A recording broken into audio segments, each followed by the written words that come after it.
by people, and they say to me, "So, where are the departed? Where are they? And where's the other side?" That's a question that comes from our perspective. We think of things in terms of space time. Our 3D reality that we live in here, 3 dimensions plus time, sort of causes us to think that way.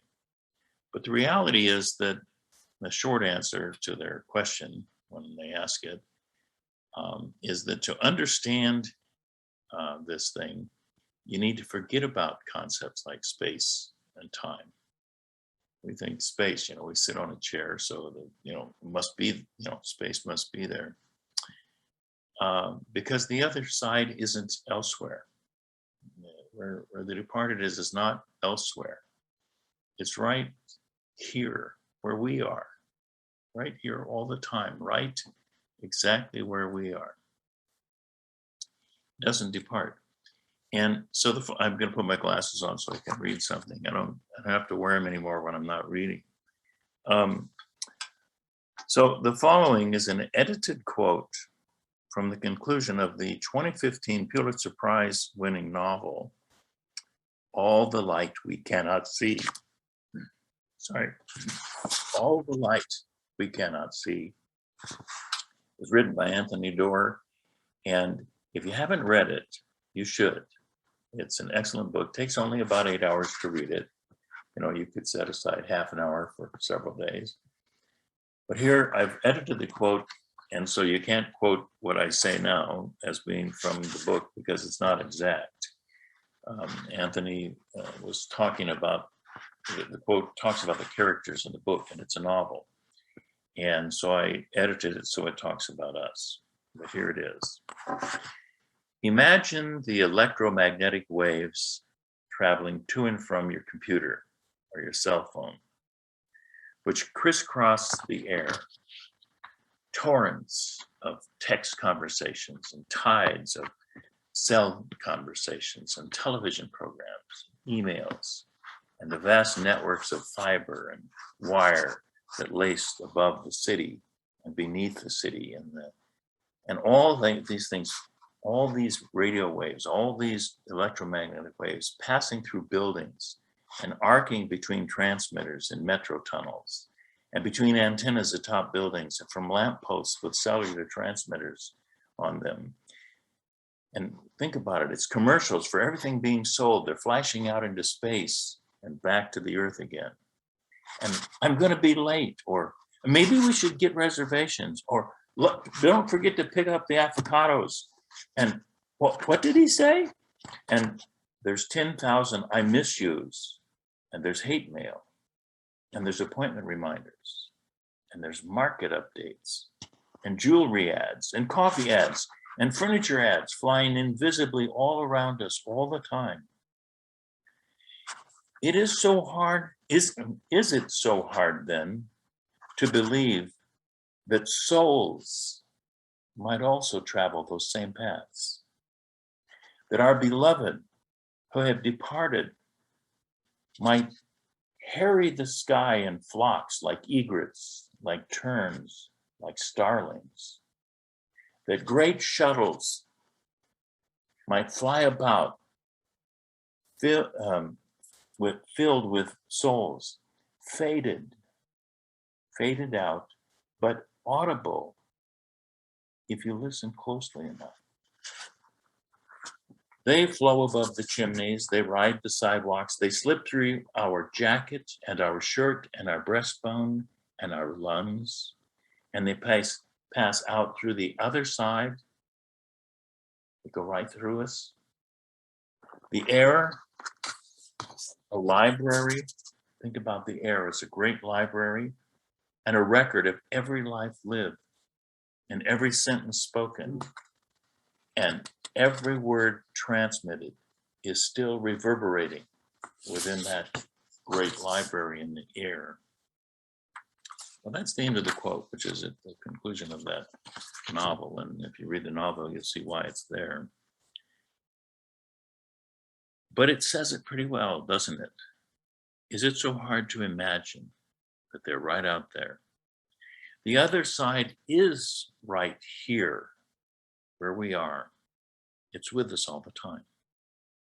The departed who live in the next dimension are right here. And they interpenetrate us constantly. They're just on a different wavelength. Now, when you address a cell phone call, you're dialing up that person's frequency. And wherever that person is on the earth, or flying above it even, if their phone's not on airplane mode, their phone will ring when you dial them up. We're made to put our phones on airplane mode so that they don't all ring while we're flying over places.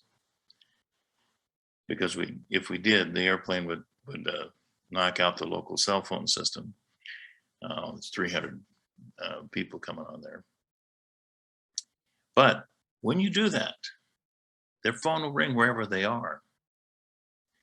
And if you do this, call a friend without knowing where they are exactly, you think they're across town, so you call them at 6 p.m., but they're on vacation in Paris, 8 or 9 hours ahead of us. So when you call them at 6 p.m. in San Francisco, you wake them up at 3 a.m. in Paris because their cell phone's going to ring.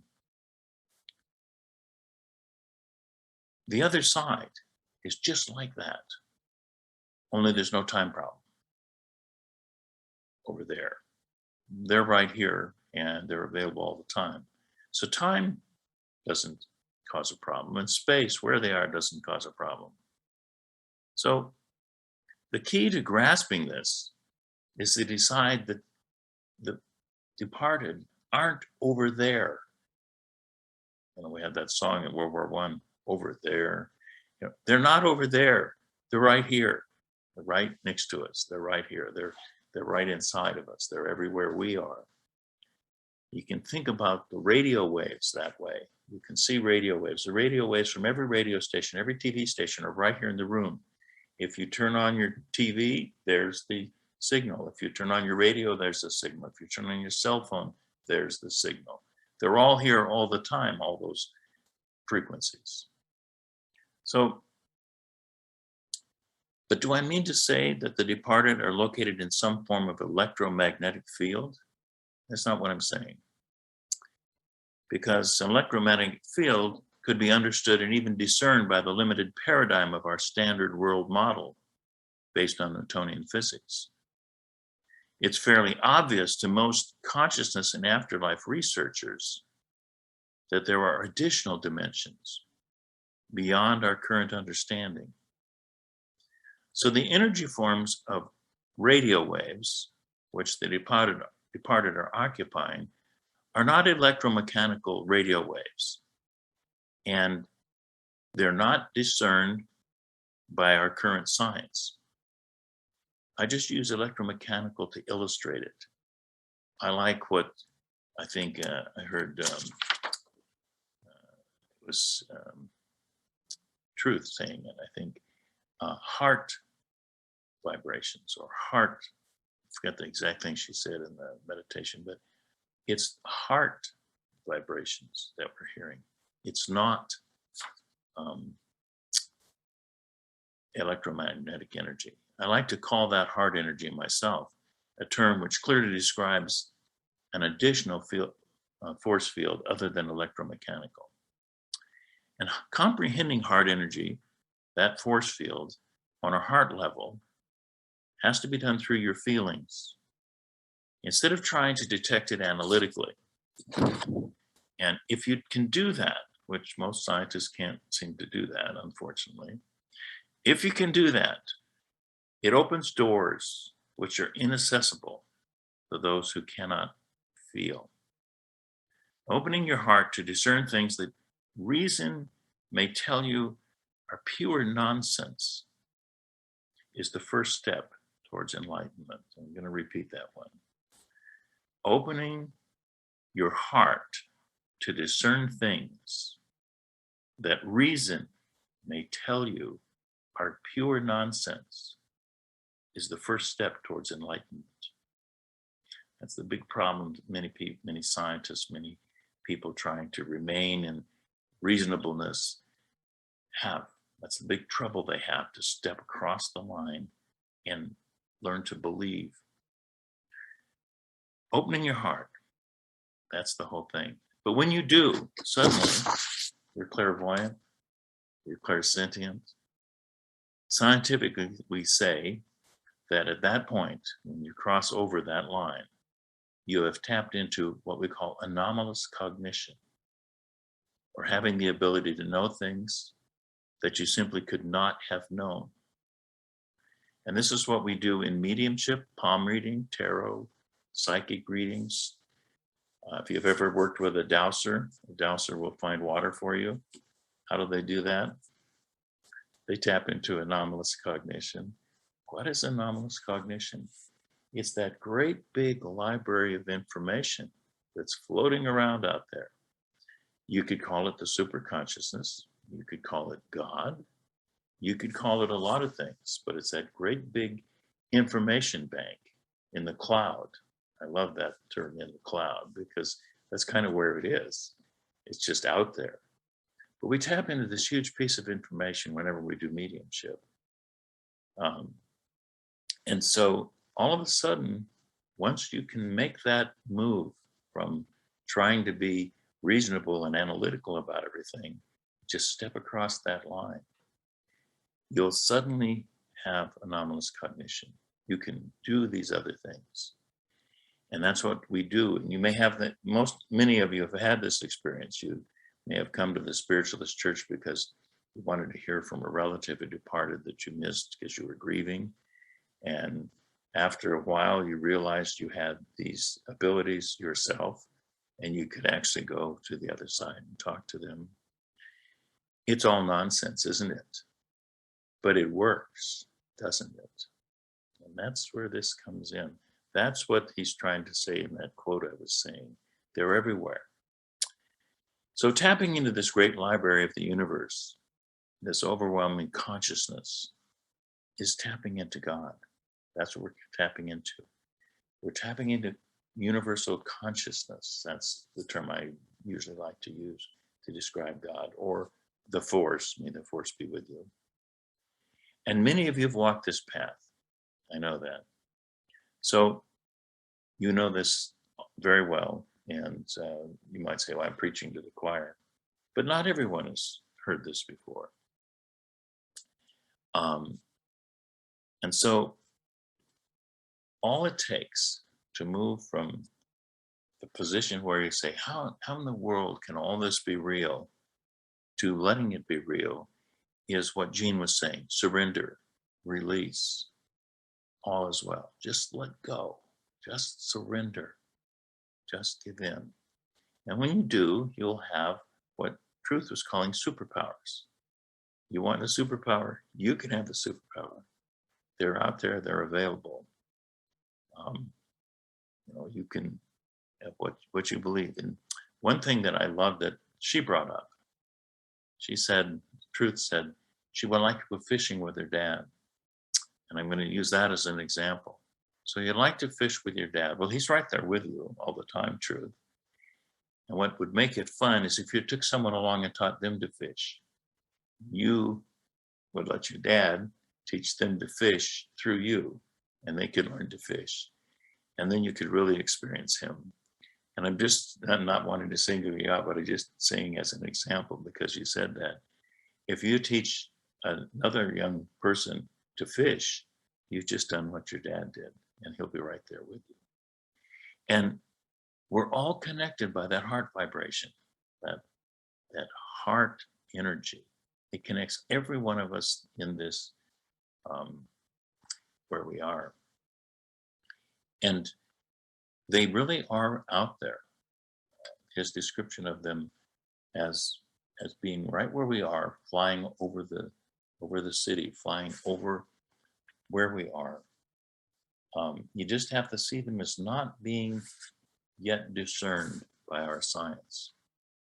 They are there, and they do exist, and we are all one. So there's no boundary We always want a boundary. We want to say, where are they? As soon as you say where, as soon as you start having the concept of space, you create boundaries. And when you create boundaries in a universe made of one soul, you individuate. You have all these little boundaries. And then you have these, you bump into each other. And that's the key of not having boundaries. That's where the release is. That's where the let go and release comes in. Is to not have the boundary. The boundary is the problem. Betty White calls it the obstructed universe. We live in the obstructed universe, and she lives in the unobstructed universe. She's on the other side. There's no obstruction there. There's nothing to bump into. There's no boundary. And of course, here on this side, we talk about people who don't have boundaries, like there's something psychologically wrong with them. Well, maybe they're just not used to this place yet. They haven't got used to the boundaries. And if you watch little children when they first born, they're be feeling how far away is their hand, when their hand is how far from them. They're finding the boundaries of this physical existence, which they just previously weren't in. So they have to find it. And those are the boundaries we set up. And those boundaries between us, we say, oh, I'm an individual. I have my boundary. I have my rights. Oh, that's such a lovely boundary. I have my rights. Oh, yes, you do. Uh-huh. And if you accentuate those rights, you won't have any friends. That's going to happen to you. So you have to be careful there, because we're all one. And we all are connected through that heart vibration. You can feel it. Those of us who work in this field, we know we're clairsentient. We can feel a person.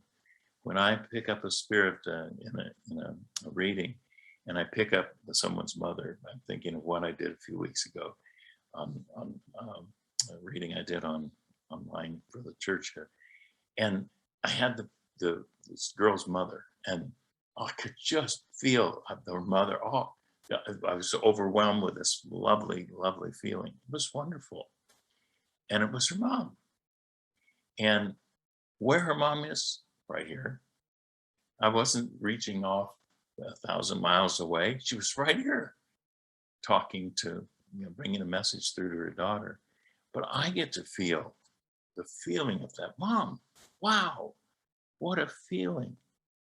We are all one continuously when we let the boundaries down. And that's what's really going on here.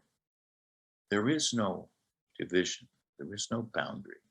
There is no line between you and me, or you and the departed, or me and the departed, or any of us.